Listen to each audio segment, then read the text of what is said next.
if the sample size is smaller than the dimension.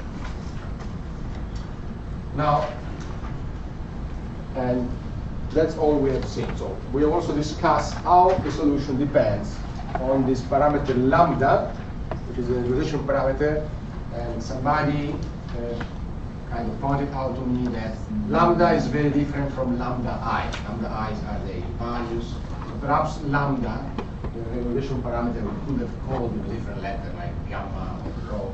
So lambda is very different. Lambda i's are different. So we have seen what this parameter does with this interpretation. In particular, what happens when it goes to 0. Okay. And there was another question in the debate, which is why do we want to penalize the norms of this coefficient? Right? Here, the regularizer is the sum of the lambda wi w squared. Why do we want to penalize this? So this we will see more now in the course, but so the idea is that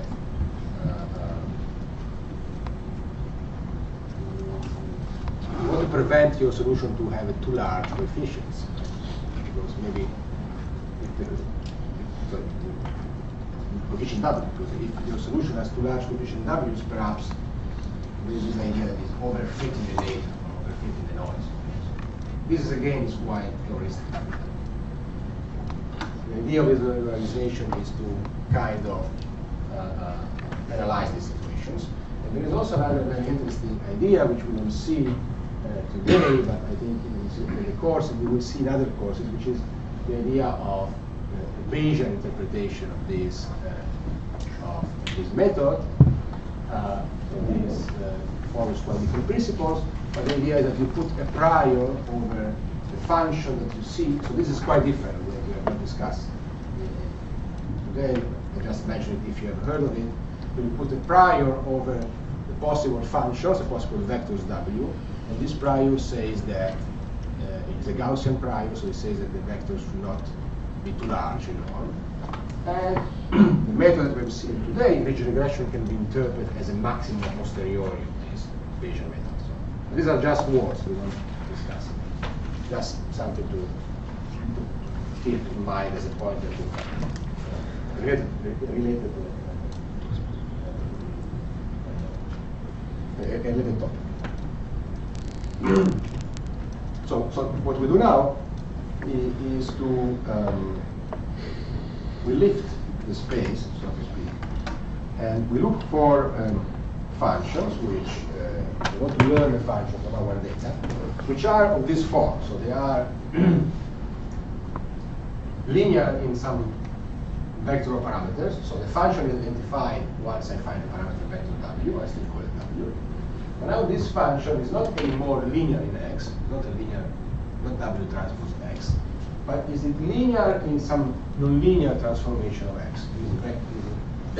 Phi of x, right, is what's called a feature map. Right? So phi of x is a vector of functions of x, which I call phi 1, phi 2, phi capital N of x, right? And so now I require my regression function to be a linear combination of these functions, of these features, basis functions.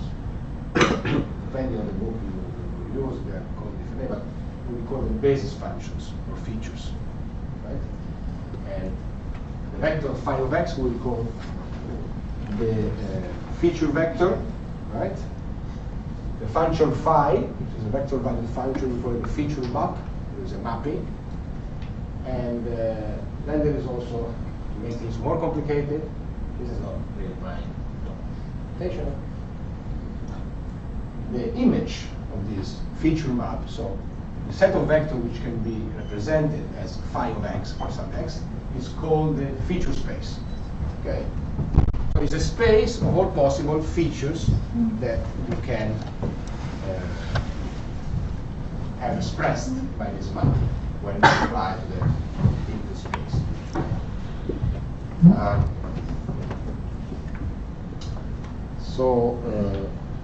I don't have a figure here, but so for example, if you look at the book of Pisanini and Taylor, they have some nice figures. Also other books about visualize this mapping from the input space. So it's just a mapping. Yes? What's the size of n relative to d usually? Large or smaller? Yeah. We want to be large. That's the whole purpose of this current methods. Right? So because before somebody asked, yeah, d is more than n. Right? That's fine, but n, capital N, for sure, this stuff is interesting when it is bigger than n examples. So capital N will be large. Larger than d and n. It will be larger than d and n in most situations. Doesn't need to be, but let's say most of it, there's a false situation. Okay.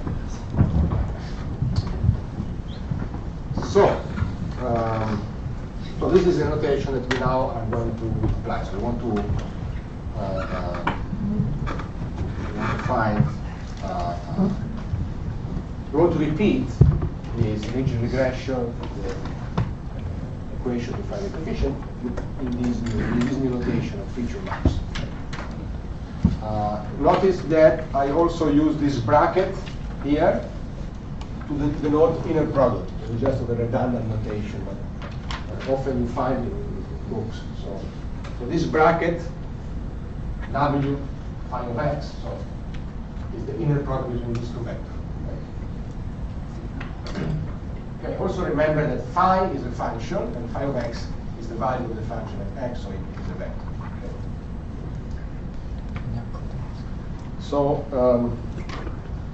So we can repeat all the previous analysis, but so what is most important is to realize the following. Right? So if you remember the dual representation, right?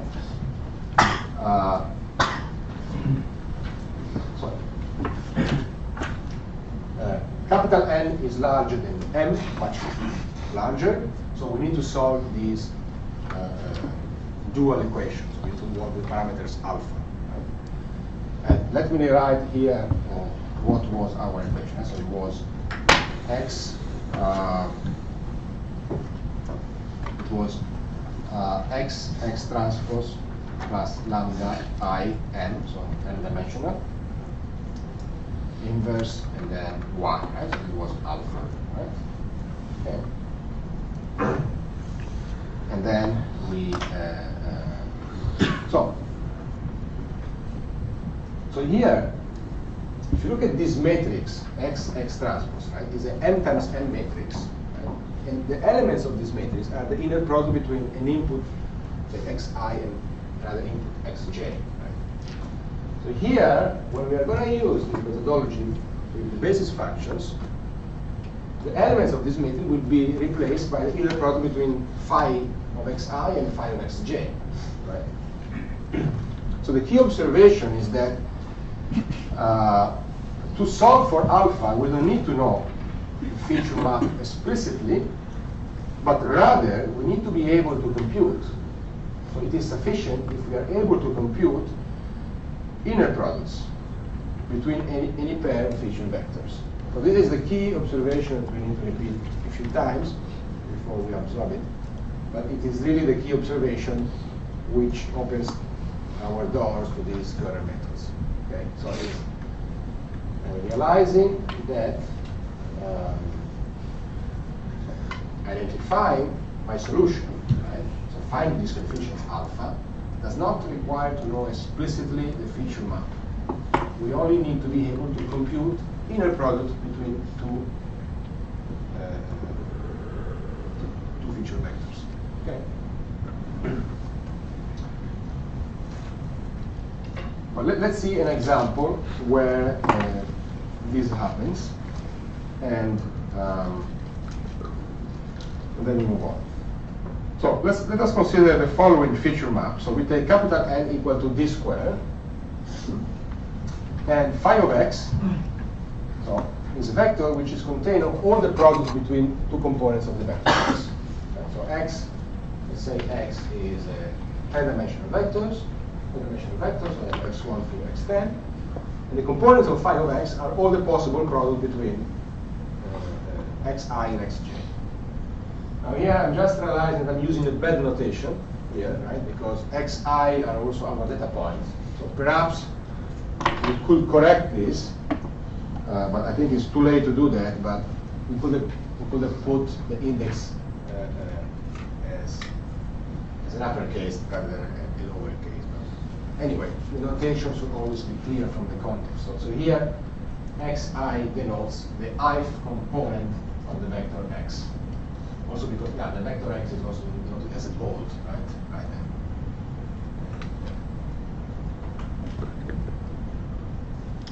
So the components of phi of x are all the products between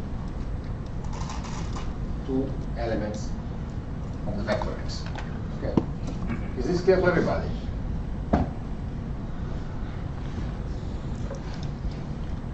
Please interrupt if it's not clear, but this is very important, this example. Don't be shy. Good. This is very good that you asked this question, because I'm sure there are other 20 people that didn't want to ask this question. So this is very important, because if you lose me on these points, it's over. Then you need to read the book from scratch. So please interrupt. And it's, I remember that when I studied this stuff for the first time, that it was not so clear to me the first time. So it takes some time to learn, and that's maybe the reason for which they sometimes can be the most different. Right? Maybe you don't understand my accent, maybe you simply see the text message, or maybe you have some difficulty with the math. So please ask, interrupt me. So let me try to rephrase it then. So we have this vector x, which we call the input, and that here is written as a it's written as a board, right? Right? And its components are x1, x2, etc., xd. Okay? This is like an image, right? So before we make an example images, let's think of something a bit smaller, right? So maybe, so maybe let's say that board x is a computer, and x1 is like the size of the CPU, x2 is the price of the computer, x3 is memory size, and so on. X describes some characteristic of this of the computer. Right? And for example, here our supervised task would be to understand how much a person likes that computer. So the task is try to infer what a person likes. Right? So, and we do this as a linear regression. Right? But it could be the case that this regression is not linear, because the mind of the guy is very complicated, and it tries to make some non-linear comparison between features, between these also called attributes. Right? So it could be the case that the regression function, which describes well how the person likes the computer, is non-linear and is a polynomial of second degree. Right? So this means that it is a linear combination of all the products of the attributes, all the products of the components of x. Right? So in this case, our feature vector will be indeed the one written here. Right? So it is the vector whose components are the products of every pair of attributes, every pair of components of x. So one difficulty to understand the notation here is to become comfortable with all these notations: vectors, components, elements, feature vector, input, attributes. So just you need to. Okay. Yes. No, isn't z equal to 1? Z is equal to 1. Equal to 1. The index z. J. Where here? Yes. I and j goes from 1 to d. From 1 to d. Yeah. So this is our feature vector, and our basis functions are monomial of second degree, and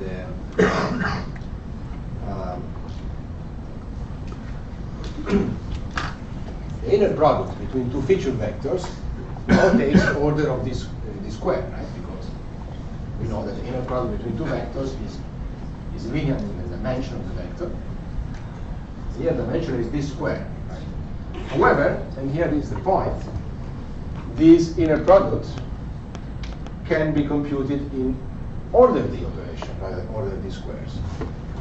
And the observation is that the inner product between phi of x, right, and phi of t, is another input, magically can be written as the inner product between x and t squared. So if you do the exercise, you see that this is true. Right?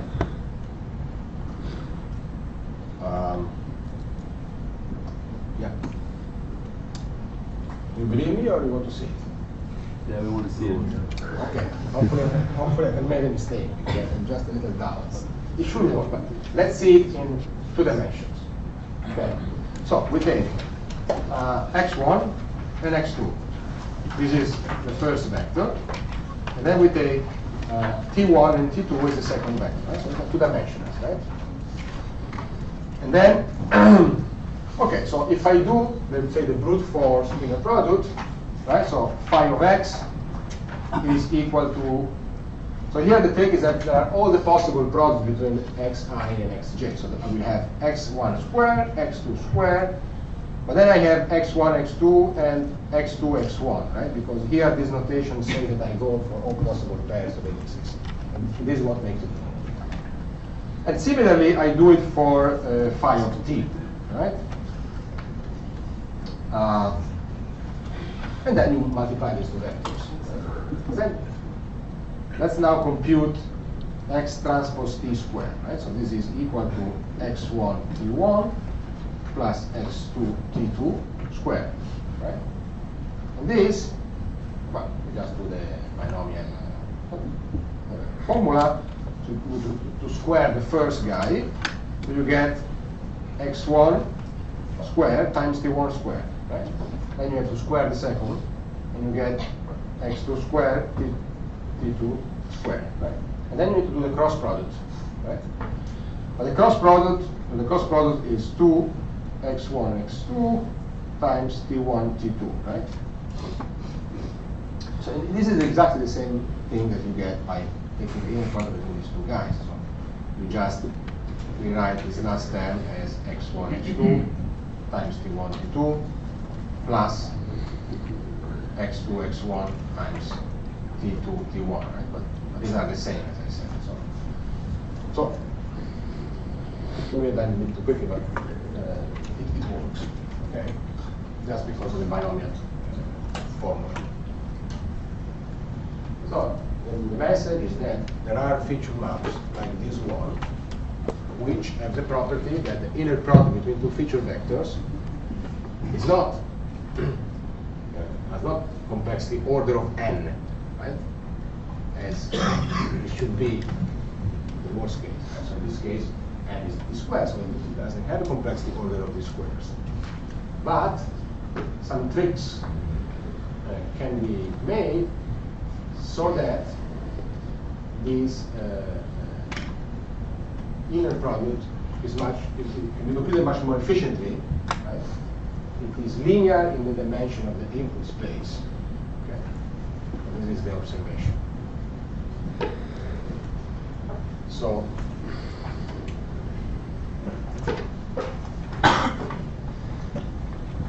And as you see here, since the inner product between the two feature vectors satisfy an equation which, right, so the right-hand side only involves the inner product between the inputs. So there is no knowledge in the right-hand side in phi. So phi is implicit rather than explicit. Right? And this observation is what allows the use of kernels, as we will now introduce them. Okay. So,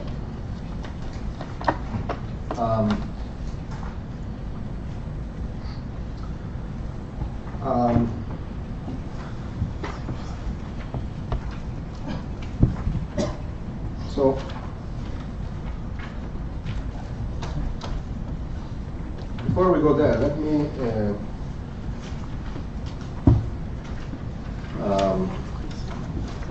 let me add something more, which is not in the slides, right? So again, in this specific case, you can compute the vector alpha by solving this equation, right? But now we have here not x but the feature vector, so we will have something like this, right? So x is x1, I think x1 transpose xm transpose, right? I think this is the notation we use. So now, since we work with basis functions, x is replaced by, you put here feature of x1 and feature of xm transpose. So we take the feature vector and we form the rows of this matrix, which I still call x, but it's a bit misleading. So yeah, when I solve for alpha, I have this matrix x transpose, and each element of this matrix are the inner product between the feature vector of xi and the feature vector of xj. As we've just seen, this inner product can be computed efficiently without knowing explicitly the feature map. Right? You only need to know the inner product between the inputs. Okay? So this matrix, which is later we call this a kernel matrix, is n times m, can be computed in order of m squared, because there are m squared element, times d. So this is the dimension of the input space.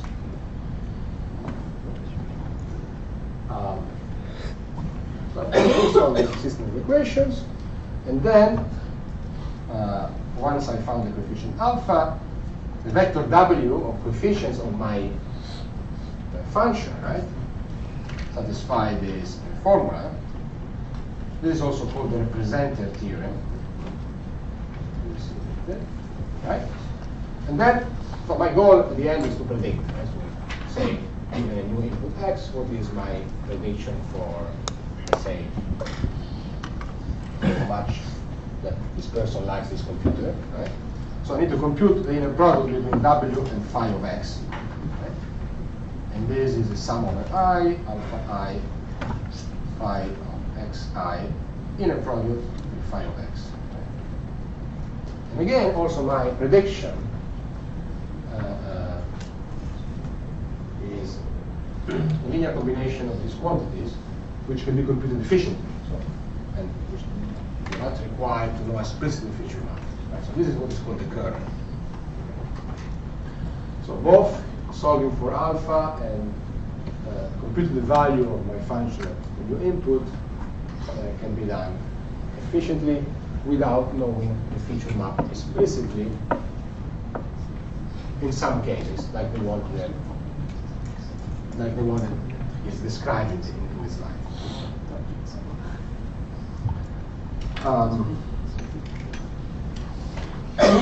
Any questions?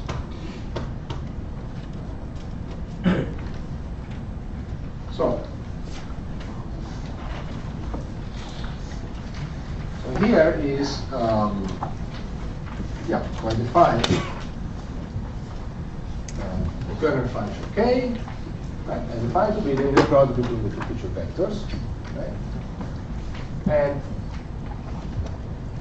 so all you need to know to solve the system of equations and compute the function are these. Is a kernel function, right? And the inner product between two generic feature vectors. If that is known to you, you can, this stuff works. Let's see a more complicated example, right? So just to,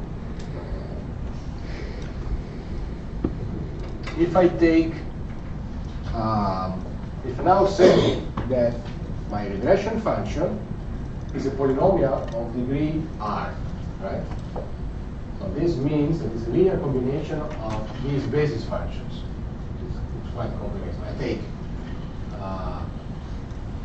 let me see, yeah. So I notice that is a bit dense. So these index IL are more or equal than 0. Some of them could be equal to 0. And so then what is missing there, the IL are integers. Okay? And the sum to R. Right? R is the degree of the polynomial. If D is very large, let's say it is 400, because I have an image which is 20 times 20, right? 20 times 20. And the problem here is the image is a face, like the person here, and the problem is the output is the angle, so the face could be rotated. I want to see, let's say just face rotating like this. And so the task here, the regression task, is to say what is the viewpoint of that, right? So now a task like this will not work if you use a linear function, right? So, because the geometry requires nonlinearities. So it could be the case that, I'm not sure if this works in this case, but it could be the case that you need a polynomial of degree 3. Let's say.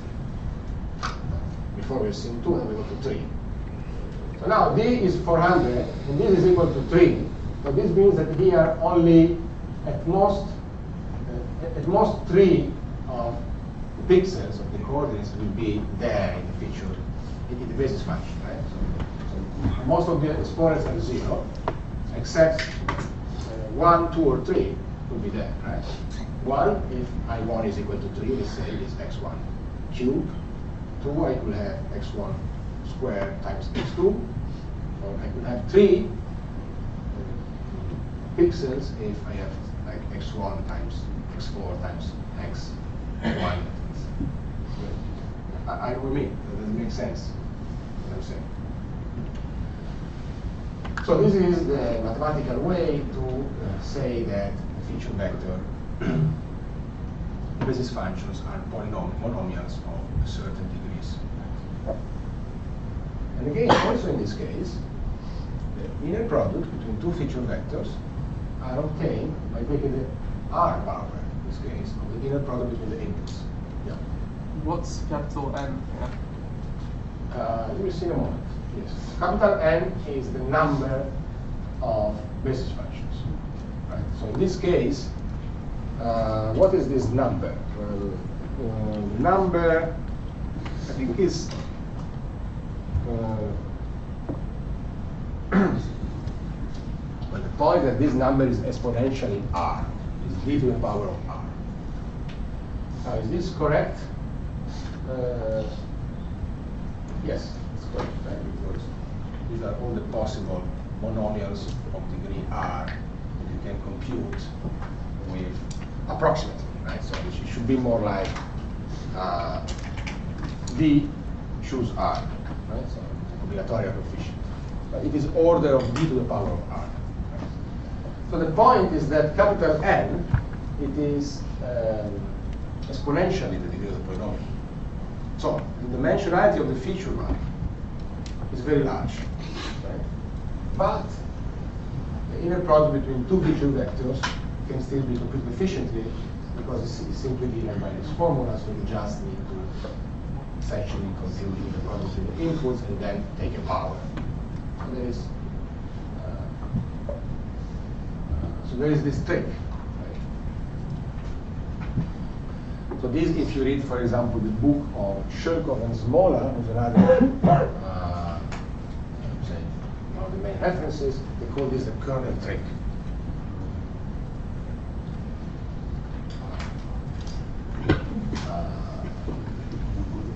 I don't like the notation. But anyhow, the point is that you don't need to compute inner product between the feature vectors explicitly. So in order to do this ridge regression in this basis, in this space of basis functions, you don't need to know the feature map explicitly, right? Whenever you can compute the inner product between two feature vectors, only knowing kernel function. So in this case, only knowing the inner product between the two inputs, then it is enough for this stuff to work, right? Because you can solve for the coefficients alpha I, right? In the system, and then you can compute the function at x as a linear combination of so the sum of alpha I times the kernel of xix. Right? We will see it one more time in the next slide.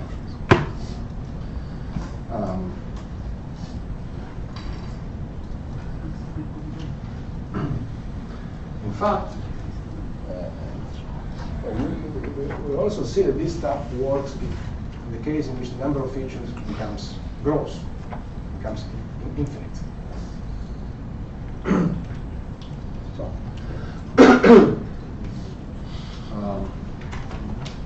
I'm going a bit slow. But I think this is important. So just a small remark to say that the dimensionality of the feature map, in a way, the feature map and this dimensionality are not well defined in the sense that so you could have two different feature maps which have the same kernel, right? So simply, if you take phi hat to be an orthogonal transformation times phi, then the feature the inner product is the same because the unit transpose is identical, right? And also the dimensionality of the feature map is not uniquely defined because if you take this feature vector, right, or this one, they have the same inner product, right? Because I just condensed these two guys with this one. Right? It's left as an exercise. It should be clear to you that these two feature vectors have give the same kernel. So do it as an exercise.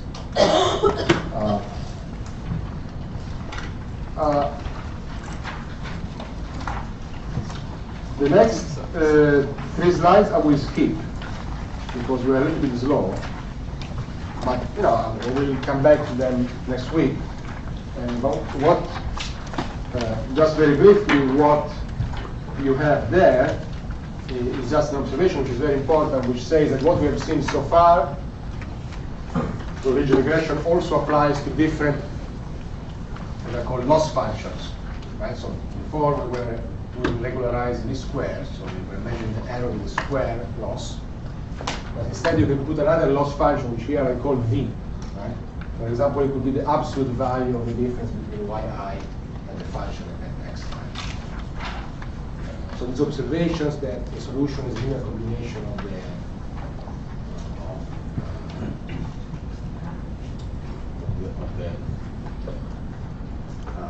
the feature vectors at xi. So now this is represented here now writes like this. Right? Still applies, and also the value of f at x is still given by this linear expansion of coefficients times the kernel.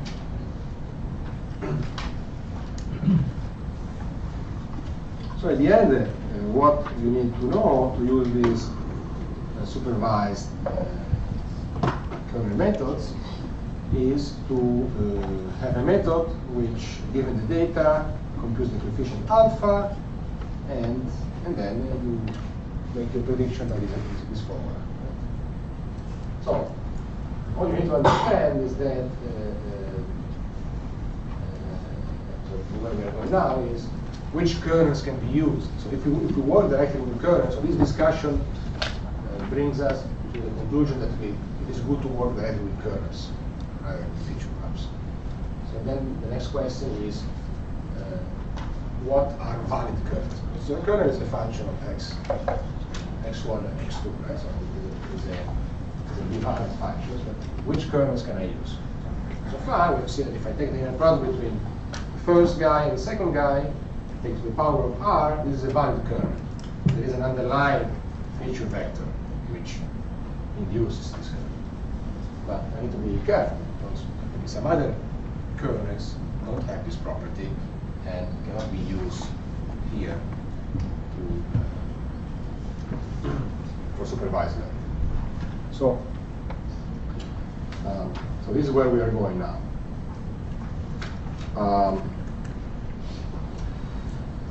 This slide also is not so important. It's just anticipation that we can also work in infinite dimensional spaces. So, okay. Probably some of you have studied the Fourier series, right? So, harmonic analysis. So you can write functions as a linear combination of sine and cosines, right? And there are infinite frequencies, right?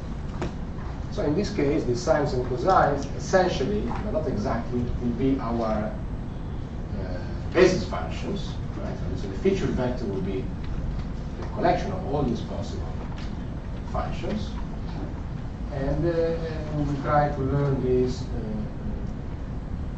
our regression function is a linear combination of sine and cosines.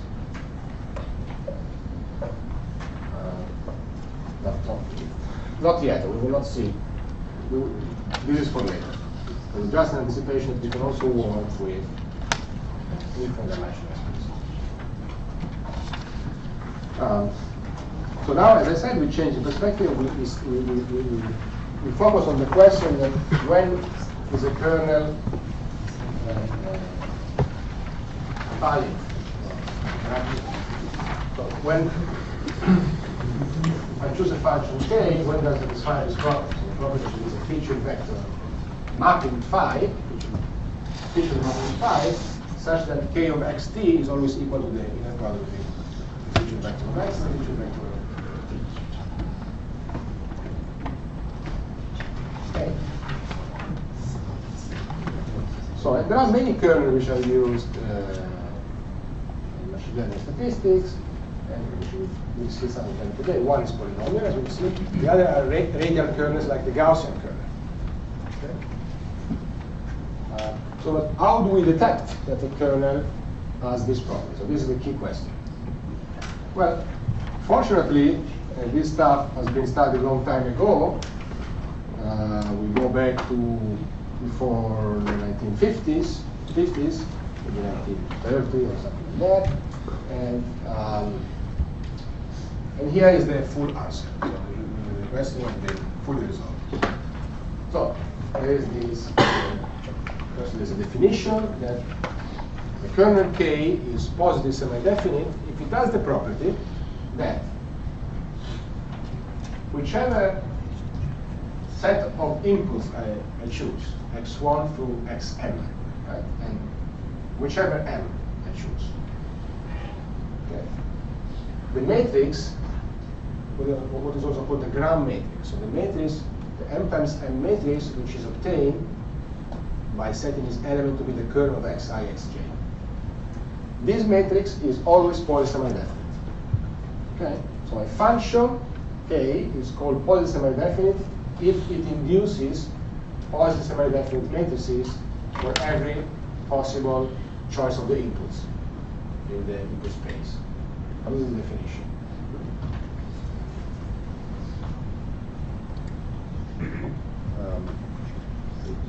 Is the definition clear to you? No. No? No. No. Do you have any questions? I don't really get it. So let me repeat it. You have a kernel. You understand what a kernel is? Yeah. It's a function of x and t. Okay. So when the question I'm asking is that when is this function hiding this feature vector, this feature boundary, so that I can use it in my algorithm. Right? Now I'm going to give you the answer, but before giving the answer, I define a positive semi-definite kernel. The answer would be that the kernel can be used if it is positive semi-definite. Okay? So the definition is the following. A kernel is positive semi-definite if no matter which inputs I choose, right? It can be any vectors, any number, right? So I choose x1, xm. Now these are vectors. Remember, now the notation changes, unfortunately. So these are vectors. x1 through xm are vectors, right? In RD. They can be everywhere. So just imagine that these two I have every point in the plane. Okay? My x1 through xm are any points in the plane. And these are my points. no matter where these points are, and no matter how many they are, the kernel matrix, right? So they are, let's say there are only 3, right? I can form the matrix K x1 x1, Could you shift down? K x2 x2, right? K x3 x3, and then all the other of the diagonal elements. I form a matrix. This matrix is positive semi-definite, but it's true for every choice of x1, x2, x3. But this is true also if I choose x1, x2, x3, and x4, and so on. It's always positive semi-definite. So it turns out that this is the necessary sufficient condition for the kernel. So it turns out that this definition is necessary and sufficient for a kernel to induce the feature map, so to be used in a supervised learning algorithm. Right? So K is semi-definite in the sense of this definition, if and only if it can be expressed as the feature product of 2 feature vectors, or if there exists some feature mapping which realizes the kernel. Unfortunately, here we need to work with Euler spaces, so the number of basis functions can be infinite. But this is a technical detail which I don't want you to pay too much attention, because perhaps this stuff is already quite complex, already infinite. But the point of this is that functions, kernels, points semi-definite, if and only if there exists feature map. We will see later on a case in which, in this is the case of the Gaussian kernel, in which this feature map is infinite dimensional. But we can still use this stuff, etc. It's just a bit more difficult to interpret what the basis functions and what they do. Before we stop, let's see the proof of this. We will not prove this result, we will only prove one part, this part, right? So we prove that if K has this property, so if K is realized by a feature map, then it's positive semi-definite. The more difficult part is to prove that if it is positive semi-definite in the sense of the definition, then it induces a feature map. Okay? But if K induces a feature map, so it's written by this formula, then you take the quadratic form, so you sum over I and j from 1 to n, ci is j, kxi is j. And then by using this formula, right, you use the fact that the inner product is bilinear, right? And then you do the steps. This is another important exercise to do to understand this part. So you split the inner product in this form, and then you realize that this quadratic form is a square of a norm. So it's more equal than 0. So no matter what the coefficient C is, the coefficient vector C is, this quadratic form is more equal than 0. Which is so the kernel matrix on these inputs is positive semi-definite. And this follows from the fact, so you just substitute this equation there, and you use the bilinear property of the inner product. You move things inside, right? You move the sum inside, you split the sum, and then you observe that these two vectors are the same, and so this is a square norm. So this is the one way of the result. The other way is much more difficult. Maybe you will see an advanced topic in machine learning, which I think Arthur Gretton from the Guthrie unit is teaching this. So I guess they will explain this stuff. But if you're interested, I can point you out some papers.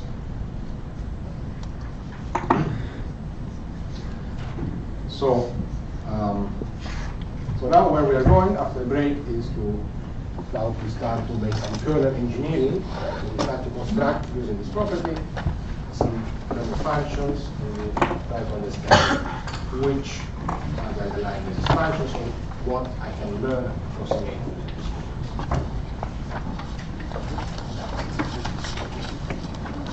So this time is 10 minutes.